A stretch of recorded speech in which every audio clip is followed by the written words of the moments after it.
My first job right out of school, 2008, was as a digital and social media marketer for a major magazine publisher, Car and Driver, Elle, Woman's Day, Road and Track, etc. They had just cleaned house and started over with a new department, and social media in particular was a bit of the Wild West still. It was a ton of fun, working to come up with creative strategies to drive traffic to our websites, create content people would share and have it go viral, God I hate that term lol, etc. However, I learned 2 weeks into my job that I simply was not made to work for others. Just something in my DNA didn't mesh well with the idea of working for others, especially working with a massive corporation. The systems in place valued doing what's been done versus doing what was logical, and as someone who was very good at a very niche specific thing that was very valuable at the time, there was not in my mind a reasonable scale of value provided, results I brought to the company, against value received, what I got out of it. I would bring massive results to our websites, getting millions of views, tons of links for SEO, major PR coverage, you name it. However, I was making a low salary and had no compensation structure in place to have any upside.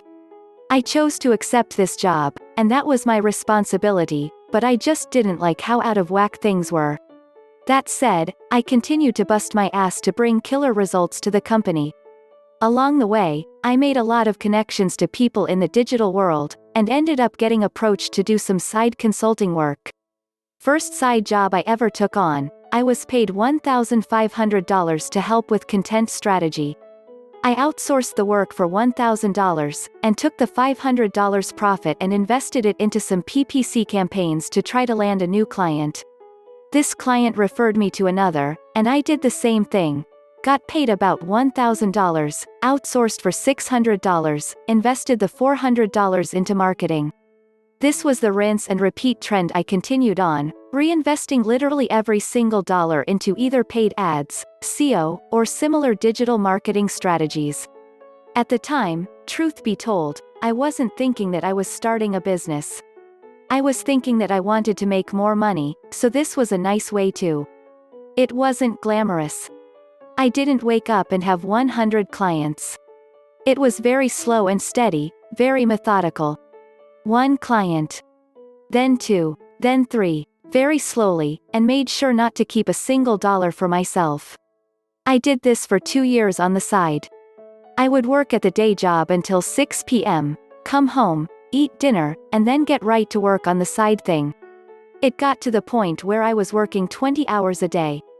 Work 8 to 6, eat, then side thing until 4 a.m. Every single day. I was 21 when it started, so this wasn't anything too hard on my body or mind. I grinded the hell out of things, and waited until I felt I had enough clients, enough revenue coming in, etc. to feel like I could take a chance, leave my day job, and try to turn this into a real business. The real hustle out of a 9-to-5 is the least glamorous thing you can ever imagine. Ignore anything you've ever seen on TV or movies or heard about. It's one of the hardest things you can ever do. However, it can, and was for me, be one of the most fulfilling things you ever do. The tangible impact you can have on your business, feeling the success of things when things go right, is up there as top 3 feelings in the world. That said, a serious word of caution: while the highs are the highest of highs, the lows are the bottomless pit of despair lows. No one knows how to run a business at first. Doesn't matter if you went to Harvard undergrad and Wharton MBA, you don't know shit. Trust me. You will only learn by fucking up, excuse my language. And there will be times you are positive the company is going out of business. I had about 6 of those moments in the first year and a half. Then coasted for 6 to 8 years, thinking that kind of thing could never come back. But it does if you're not careful, and did for me. Led to major bouts of depression, insane anxiety, borderline suicidal thoughts, heavy drinking, no sleep, and just about every other unhealthy thing you can think of. When the business is yours, and everything and everyone depends on you, the tough times are brutal. So you better be sure you've got the stomach and the willpower to push through the tough times if you want to leave the 9-to-5. A day job is easy to mentally clock out of. There is no such thing as turning it off when it's your company. It's with you every second of every day. Period. Sorry for the long rant response. It's a topic I am very passionate about, having grinded my way into building a company up from $0, no partner, and no clue. Hit me up if you ever want to chat about it. I would be glad, no charge, to be a sounding board, give any advice or input, lessons learned, anything. I've only survived this long, around 10 years, because of the help of others who have been where I was at that point in time. The best thing you can do is seek people out and get help along the way. It's been a tough but worth it journey the whole way until now, and it continues. Looking back on it, I can say that a mix of spirituality, learning, and practice have gotten me to where I'm at now.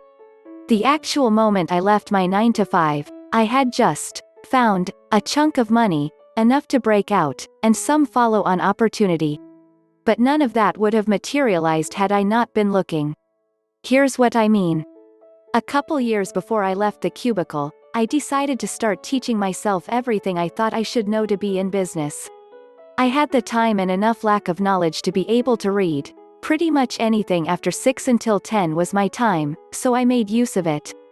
Another question on Quora: what should you study to be an entrepreneur? Talks a little more about the learning piece. Suffice to say, I learned what I could in the areas of spiritual development and business administration. Once I got started, I continued to learn lean startup and validation methodologies. So I was, blindly, studying things, not knowing if they were correct, which was okay, because I was doing something. I stumbled across a book that actually didn't talk about business at all. It talked about how to manifest things in my life that I wanted, even if I didn't know how. So I read it and followed the directions. I set my intention, crafted affirmations, said them every day, and tried my best to forget about what I wanted. I started with a few small tests, just to see if it would work, of course, and met with success. In the very first serious attempt, I wrote down that I was looking for a way to secure my future with a little cash. I was probably at zero net worth, between the debt and the savings. Coincidentally, I was in touch with one of my overseas contacts, and he said that he needed me to help him with his business. It was terribly risky for me. I would be going to a war zone, living with the indigenous folks there, and helping him make money with U.S. construction contracts. Feeling that this might have been a sign, though, I asked my friend for a sign-on bonus. The next week, I had trouble understanding that my bank account had grown by $100,000. He had made good on my request. I took the next few months to clean up all my debt and prepared for the move. I arrived in country, met up with him, and despite my scared all the time feelings, knew that I had taken that first step that would spoil my chances of employment for years to come. 9 years later, I have a very hard time envisioning myself at a 9-to-5. So at the end of the day, you could say I got lucky. But it wasn't luck itself that just fell into my lap. I was educating myself. I was seeking ways to grow and was looking for business opportunities. Here's the thing, all of what we want exists right now. Once we become aware of opportunities, we can act on them. The tricky part, I've found, is to first allow them to come and second, choose if the opportunity I've discovered is the right one that will get me to the next step. I like the term, engineering serendipity, because it sums up this whole process. We can't control actual outcomes, but we can certainly enhance the probability that favorable outcomes occur. And that's what I feel Lao Tzu meant when he said that a journey of 1,000 miles begins with a single step.